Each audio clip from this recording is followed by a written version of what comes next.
Сәлем достар, менің арнама қош келдіңіздер. Бүгін сіздермен өте дәмді, ерекше болып шығатын сосиски тестидің оригинал рецептісімен бөлісетін боламын.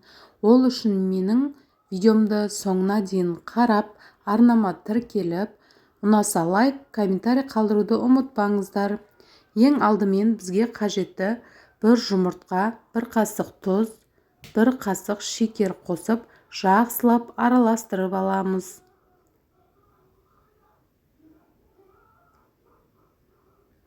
Бір келкі болып араласқаннан кейін үстіне 200 грамм жылы сүтімізді құйып, 3 қасық ақ майымызды құямыз. Және де 1 қасық дрожжымызды қосып, барлығын жақсылап араластырамыз. Дрожжымыз ерігенге дейін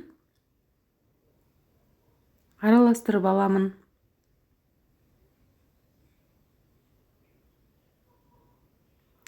Бір келкі масса шыққаннан кейін електен өткізілген ұнымызды аз-аздан қоса отырып, жұмсақ қамыр илеп аламыз. Қамырымызды илеп алғаннан кейін 45 минутқа ашытып қойып қойдым. Біздің қамырымыз дайын болды, көтеріліп. Енді бұларды кішкентай бөліктерге бөліп, зуала жасап аламын. Осы қамырымызды енді жұқа қылып жайып аламыз. Достар, менің арнама тіркелмеген болсаңыздар, тіркеліп, қоңырауша белгісін басып кетуді ұмытпаңыздар. Менің арнамда өте пайдалы, қолжетімді рецепттер көп. Сол рецепттерді алып қолдануларыңызға болады. Описание бөліміне қажетті сілтемелерді қалдырып кетемін, өтіп көрсеңіздер болады.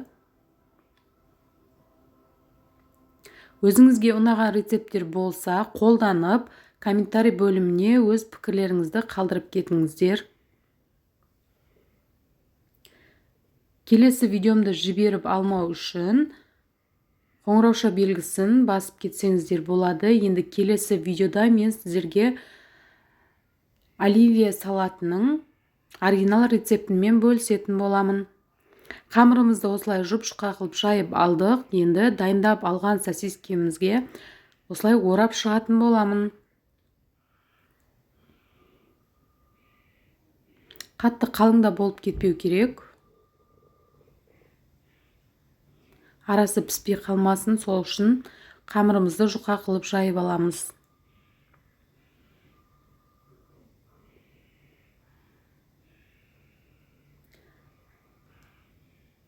Тағы біреуін орап көрсетемін. Жасалу жолы өте оңай, балаларға қатты ұнады. Жасап көріңіздер.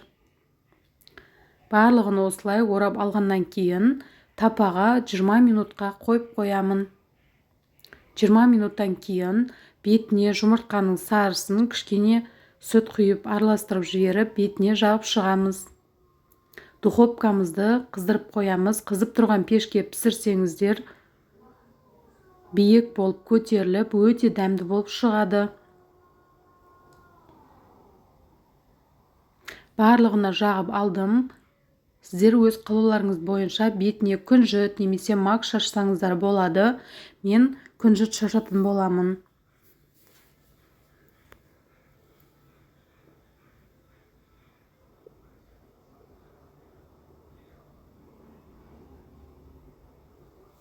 Бәрі дайын болды. Енді 180-200 градуста пісіріп аламыз.